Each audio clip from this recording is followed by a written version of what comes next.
Կարող ենք ասել ուրեմն, որ Եվրոպայում լուրջ անհանգստություն կա, կոնկրետ շրջանակներ կան, եվրոպական եւ նաեւ անհատ անձիկ կան, որոնք լուրջ անհանգստություն են արտահայտում այս տեղի ունեցողի հետ կապված Հայաստանում,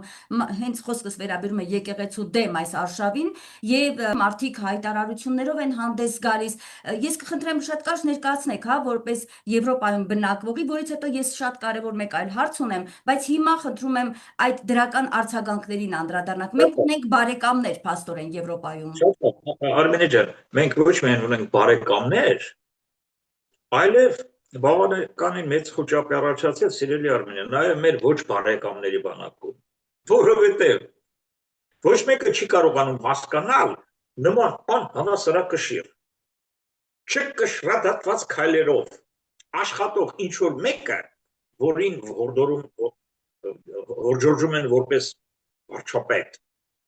ինչպես կարող է նման քայլեր անել։ Կրկնում եմ, ոչ միայն մեր բոլոր բարեկամները զայրացած եւ զարմացած են, այլև մեր ոչ բարեկամները կամ ոչ գործընկերները նույնպես զարմացած ու զայրացած են, նույնքան տեսի չեն մեզ հիվանդը։ Սա նորմալ երևույթ է,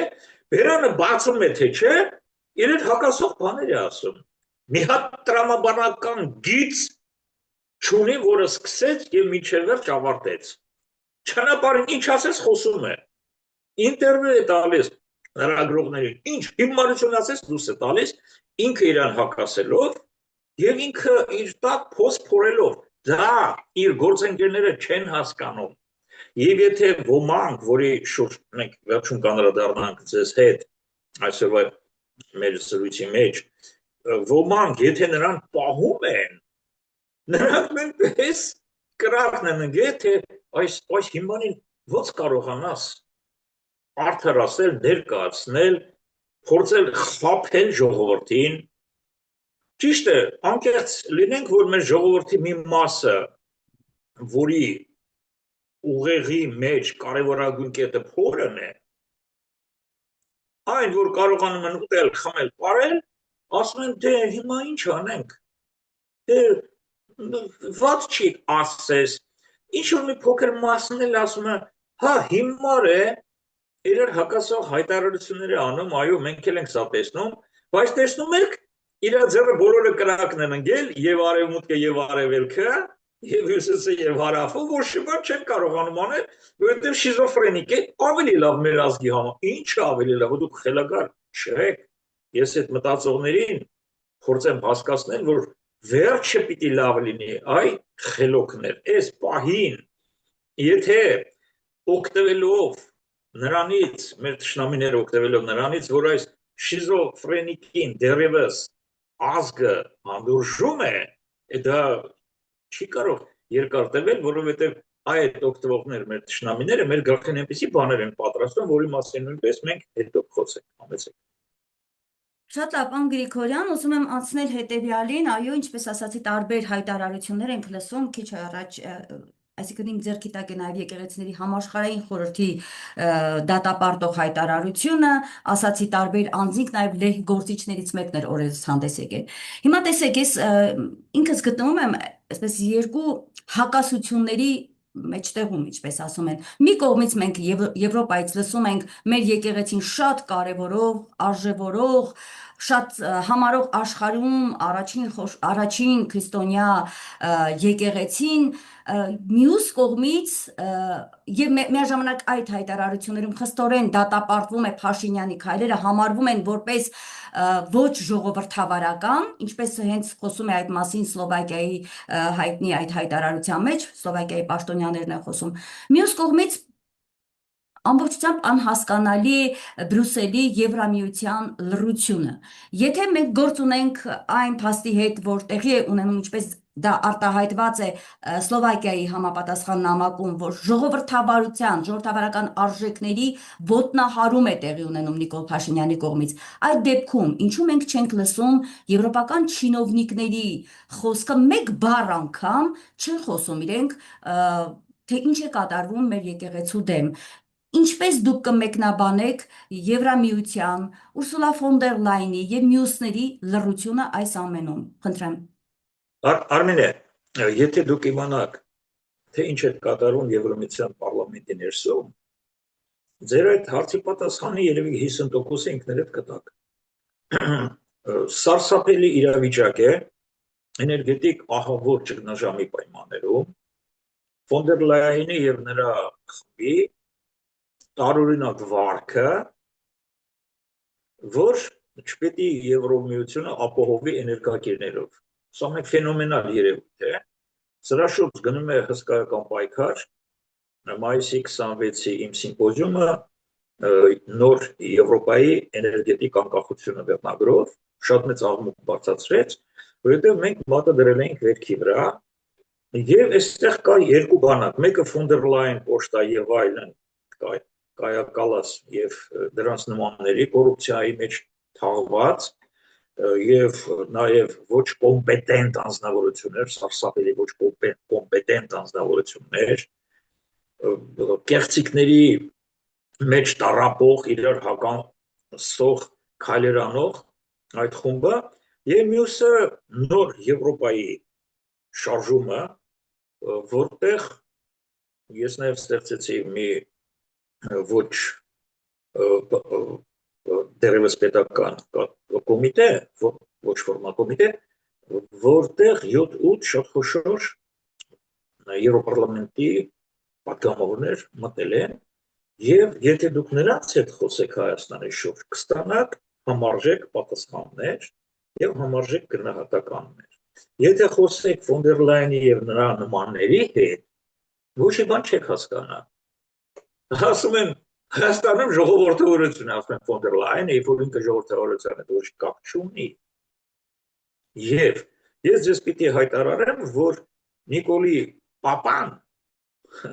փողոցային բարբարիցից օգտվենք, Ֆոն դեր Լայենն է։ Ֆոն դեր Լայենը ամբողջովին պահում է, սատարում է, ֆինանսավորում է Նիկոլին։ Ինչու՞։ Հանուն հայ ժողովրդի եւ հանուն Հայաստանի։ Իհարկե ոչ։ Ինչու՞։ Որպեսզի կարողանա Հարավային Կովկասում երկրորդ ճակատ բացել Ռուսաստանի դեմ։ Ինչ սարսափելի բան ասեցի, հասկանում եք։ Հայաստանը մանրադրամ 1-2 ցենտ։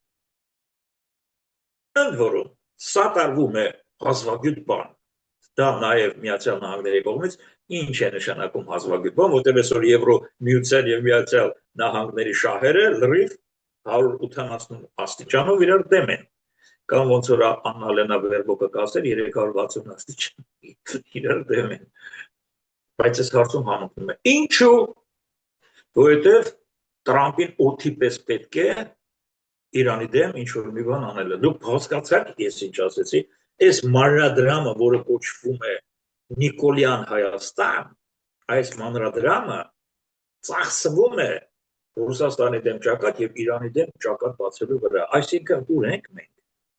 10-12 միլիոնանոց հզոր հայ ժողովուրդ ենք։ Մենք այդ մանրադրամն ենք։ Այո, ասում է Նիկոլը։ Ոչ, ասում է արտերկրի հայությունը։ Ոչ մի դեպքում։ Եվ այ սրա վրա մենք շատ ուժեղ աշխատում ենք, որպեսզի Աստված մի առասցե հանկարծ Հայաստանը չօգտագործվի ոնց որ ժամանակին Սահակաշվիլու Վրաստանը, տեսեք ինչ որ նկա, մասնատվեց, թույլացավ, ուղղակի սատկեց, մինչև լավ տղաներ հայտնվեցին ու այսօրվա վարչապետը եւ այլն եւ կարողացան ինչ որ չափով փրկել իրավիճակը։ Ինչ մենք 10 տարի կորցնենք ու նորից վերադառնանք մեր նախկին վիճակին, ոչ։ Մենք թույլ չենք տա ուղղակի նման իրավիճակ, ընդ որում մի բան ձեզ ասեմ, Տիկին Ֆոն դեր Լայենը եւ ընկերությունը այսօր աշխատում են նաեւ Վրաստանի վրա, որ մի անգամ եւս Վրաստանի գլխին խաղան ու Վրաստանը շատ ուժեղ դիմադրում է։ Ադրբեջանը իզարմանց բոլորիս պիտի ասեմ, որ վարում է խոհեմ դիվանագիտություն, ծաղրում էին, որ նոր հորից ստացել էր տղան Իլհամ անունով։ Իլհամը կարողանում է փողի միջոցով կաշառքի իր դիվանագիտական պատրաստության մգիմոյ ավարտել, տղան ունի բարձր դիվանագիտական պատրաստվածություն, փալաշ չի, որ բանասիրական ֆակուլտետի վերջին կուրսից դուրս չպարտեն ուղղակի վերցնեն ու դուրս շպրտեն, հետո դառնա վարչապետ։ Չէ, նման փալաշ չի Ալիևը եւ զարմանալիորեն կարողանում է իր ժողովրդի համար կեսական անհրաժեշտ խաղերը տանել, վերջում էլ ինքը գրել է ֆինիշ արևմտյան Ադրբեջան։ Դա էլ պետք է լինի ավարտը եւ ազերական քաղաքականության եւ Հայաստանի ավարտը։ Ընդ որում արևմտյան ադրբեջանացիով իրենք հասկանում են եւ Հայաստանը Երևան կենտրոնով եւ նաեւ իրենք ունեն ակնկալիքներ կամ նկարտումներ Իրանի Ադրբեջանի շուրջ։ Երբ որ 10 անգամ իրենցից հզոր է Իրանի Ադրբեջանը, ոչ մի կապ չունի իրանց հետ, իրանք կովկասյան թաթարներ են։ Ադրբեջան այդ լեյբլը կպցրել է ժամանակին Ստալինը, այդ երկրի ճակատին իրենք կոչում էին կովկասյան թաթարներ եւ այդ ծագումնաբանություն ունեն։ Ահա այս իրավիճակում գտնվում է այսօր Հայաստանը, որի շուրջ գնում են խաղեր, այդ ձեր նշած հենց Եվրոմիության ներսում, բայց ես չէի ասի, որ այդ խաղերը անգամ վարպետորեն ու լավ է տարվում, որ մեր վերջն է։ Ճիշտ հակառակը, Նիկոլի ապաշնորհության շնորհիվ անհավասարակշիռ բացարձակ ոչ մի դիվանագիտական պատրաստվածություն չունենալու արդյունքում իր ձեռքը կրակն են ընկել նաև Եվրոմիությունում, որից մենք շատ լավ օգտվում ենք։